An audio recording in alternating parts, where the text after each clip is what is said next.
देना।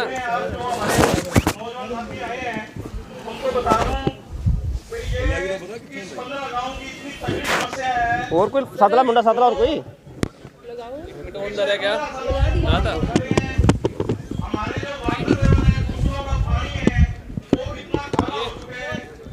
सिंह जी कितने दिनों से धरने पर बैठे हैं, क्या मुख्य मांगे आप?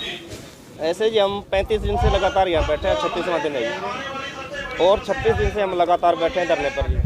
हमारा मांग यही है कि ये एक 2014 में मंजूर हुआ था जी खरीफ चैनल 2, और 2019 में इसका पैसा सैंक्शन हुआ था। बितानिया खरीफ चैनल का जो पैसा था 54 करोड़ 26 लाख था। बमूर सलारपुर माइनर का जो पैसा था वो 12 करोड़ 26 लाख था। ये आदरणीय हमारे मुख्यमंत्री श्री मनोहर लाल खट्टर जी द्वारा ही पास हुआ था जी, और हम 2009 से इस प्रयास में लगे हुए थे जी, और 15 साल लगातार इस प्रयास में लगे होने के बाद पैसा तो पास हो गया जी, लेकिन अभी तक ये धरातल पर कोई काम नहीं हुआ जी। हम 9 साल तक इंतज़ार करते रहे कि हम यहाँ के जितने लोकल नेता थे या सरकार के अंदर मौजूदा बंदे थे उनसे मुलाकात करते रहे कि हमारा ये जो 2 खरीफ चैनल इनको चालू किया जाए, इन्हें निर्माण किया जाए। और हम लगातार 10 साल तक, चलो पहले तो हम 15 साल इसलिए कह रहे हैं, 5 साल तो पिछली सरकार थी तब भी हमारा नहीं हुआ, 15 साल इसलिए कह रहे हैं। 10 साल से तो लगातार बीजेपी की सरकार है, और बीजेपी की सरकार में आदरणीय मनोहर लाल खट्टर जी ने ये पैसा पास किया था जी, तो उनके द्वारा अभी तक 9 साल हो चुके हैं जी, 10वां साल पूरा होने वाला, अभी तक को पैसा नहीं लगाया गया। हमेशा हमारे को बला फुसलाकर कोई ना कोई बहाना ढूंढते हैं जी, और 2 प्लान वोट लेके उसके बाद ही हमें ये ठेंगा दिखा रहे हैं। 15 साल से 15 गांव के किसान परेशान हो रहे हैं, फिर भी सरकार मांगे नहीं पूरी कर रही। बिल्कुल जी, यहाँ हम ये कह रहे हैं आप किसी भी द्वारा आप यहाँ का पता कर लो, जो भी यहाँ पर सरकारी लैब है उसके अंदर हम पानी टेस्ट करवाते हैं, और वहाँ के सरकारी लैब वाले ये कहते हैं ये पानी यहाँ पर पीते कैसे हो, ऐसा गंदा पानी है यहाँ पर, हम पीना छोड़ा, हम अब कपड़े भी नहीं धो पाते जी, फिर भी हम ऐसी बदहाली में जी रहे हैं। हम ये ओटूवीर से मांग रहे हैं जी, और आपको ज्ञात होगा पिछले साल फ्लड आया था, उसके अंदर हज़ारों गांव बह गए थे, हज़ारों मवेशी यहाँ बहते, आपने देखे हो गया, आप मीडिया द्वारा भी उसको कवरेज किया गया था, ट्रैक्टर ट्रालियाँ कितना बुरा हाल हुआ था।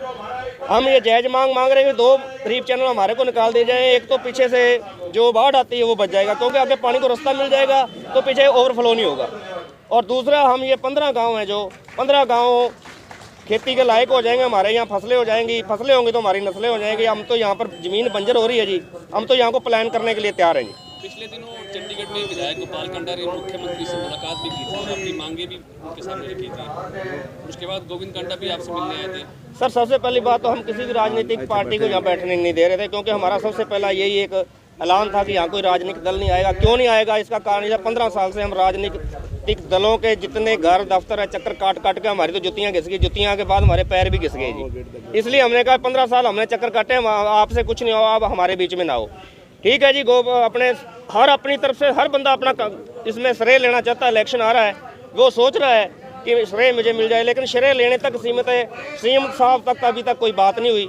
हमने यही कहा था, गोविंद कांडा जी आए थे जी, आपका बहुत धन्यवाद, आप आए हो, चलो कुछ लेके आए होगे तो हमें दिखाओ। कहते 30 लाख का वो मान लिया गया सीएम साहब ने, हमने यही कहा था जी 30 लाख मान लिया गया तो कोई लेटर दिखा दो, कोई उसका वाइट दिखा दो, रिटर्न में दिखा, वाइट दिखा दो, कोई बात नहीं, झूठी बनवा के ले आओ, कोई बात नहीं, हमें दिखा दो भी, हम मान लेंगे, कोई बात नहीं, हम तो बड़े किसान हैं, हमें कौन सा इतना मीडिया बारे पता, लेकिन वो कुछ नहीं दे पाए जी अभी तक। ऐसे ही जी जो हमारे साथ ऐसी चीटिंग हो रही है जी। सुनीता दुग्गल जी से थे, उस समय भी उन्होंने कहा था मुझे वोटें डाल दो, मैं 6 महीने के अंदर आपको नहरें ला दूंगा। सुनीता दुग्गल जी ने नहरें तो क्या लानी, सुनीता दुग्गल जी ने हमारे दिखाई दी जी अभी तक। 1-2 बार हम कोठी पे गए भी हैं, वो पिछले रास्ते से निकल जाती थी जी। 15 गांव है जी, 15 गांव के बुजुर्ग लोग, हमें तो हमारी सारी उम्र हो गई जी इनके चक्कर काट के जी। अब हम उस भगवान के आगे दुआ करते हैं, ये परमात्मा और सीएम साहब के मन में रहम डाल दे और ये पानी दे दे जी, हम भी बच जाएंगे, हमारे बच्चे भी बच जाएंगे जी। हम तो बस आखिरी हथियार है जी, ज़मीन बंजर हो जाएगी और 0 लेवल पे। वैसे भी याद रहे कि डेड जोन में, हम सरसा कह रही है डेड जोन में, ना नया कनेक्शन मिलता, ना इसलिए नहीं मिलता नीचे पानी नहीं है, जो यहाँ का वाटर लेवल बहुत गहरा है। संघर्ष जारी रहेगा, संघर्ष हमारा लगातार जारी रहेगा। अभी तक तो हम बड़े प्रेम प्यार से रिक्वेस्टें कर रहे हैं। रिक्वेस्ट करने का कारण सीधा सा ये, जो मुझे कुछ भी कहे, लेकिन मैं बीजेपी का बंदा नहीं, किसी का बंदा नहीं, मैं एक फ्रीडम हूँ, आदमी हूँ।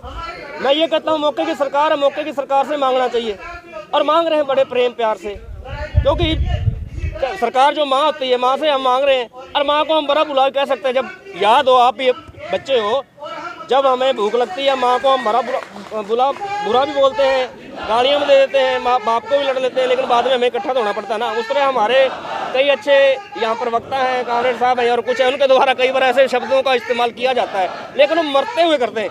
जब हमें कोई चोटी कटेगा या चोट लगेगी, हाय की आवाज़ निकलेगी, ये हाय का दर्द है सीने में, जो वो दर्द निकलता है। ऐसी स्थिति में हम है जी। तो सर आज ट्रैक्टर मार्च निकाला गया है। ट्रैक्टर मार्च जब बड़े शांतिपूर्वक बैठे थे, ये हम सरकार को ये दिखाना चाहते थे कि किसान, हमें भी ट्रैक्टर मार्च निकालना आता है। आज तक हम शांतिपूर्वक, आज हमारा ट्रैक्टर मार्च शांतिपूर्वक है। तो ऐसे है जी, हमें पानी ना मिले, ट्रैक्टर छोड़ के हमारे तो गुदड़े बिक जाएंगे जी। ट्रैक्टर तो बहुत दूर की बात है। हमारे आने वाले समय में तो हमारे पास ट्रैक्टर छोड़ के हमारे को साइकिल नहीं रहेगी, साइकिल के लायक भी नहीं रहेंगे जी हम तो।